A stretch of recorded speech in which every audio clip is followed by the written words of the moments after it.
The experts called Worcester the heart of the Commonwealth. They told you it was recession-proof because of the biotech surge and the billion-dollar polar park. That is technically true for the developers, but for the families living here in 2026, the foundation is cracking. Boston home prices just hit another record. But here, in Central Mass, inside the 495 belt, there's a different story involving inventory sitting for months and buyers hitting a financial wall. The average family now needs over $200,000 just to breathe in Greater Boston, so they fled to Worcester. But the math they used to justify the move, it just broke.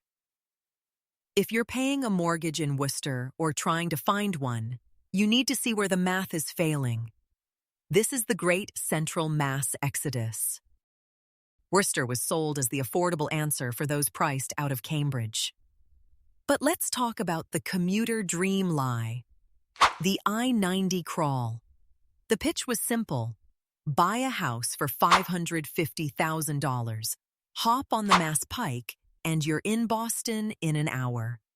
In reality, that 60-minute drive has turned into a 2-hour round-trip nightmare in bad traffic. The failing T, the MBTA commuter rail, was supposed to be the relief valve, but with constant delays and aging tracks, the proximity to Boston is a myth. The data punch. Worcester's median home price has jumped 40% since 2021. But the local median household income is stuck at around $64,000.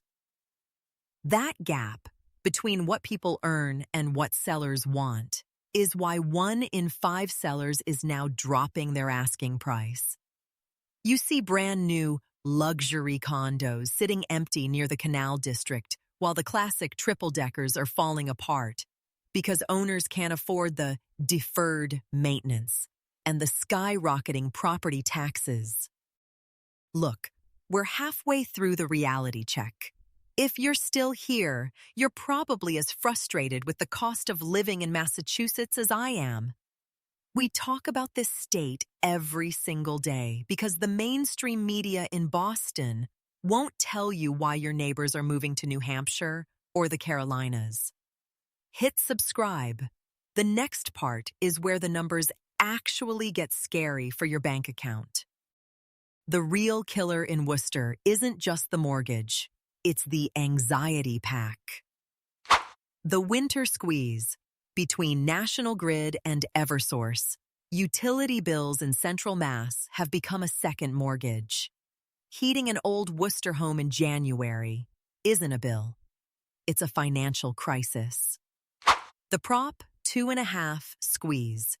Cities are hitting their tax limits, and they're coming for homeowners to fix aging pipes and failing schools. The tech reversal. You're working a 6-figure tech job in Cambridge just to live like a student in a Worcester loft because the Mass Pike gas and toll costs eat your salary. Remote work tightened. The commute premium vanished, and now buyers are walking away. The number one reason for the exodus: inventory stagnation. Worcester is currently holding completed inventory that it cannot move at 2022 prices. Speculators bought up the triple-deckers hoping for a flip, but the buyer pool has mostly gone home. Conclusion: the recession-proof hub is officially in a correction. The chain reaction of the housing shortage is meeting the reality of high interest rates and utility debt. Final advice. In Massachusetts, the question isn't the list price. It's how much deferred maintenance and utility debt you're actually buying. If the seller isn't willing to drop $30,000 or more to cover the work that house needs, keep driving. How much did your heating bill jump this month? Drop a comment below. I cover Massachusetts every single day. See you in the next one.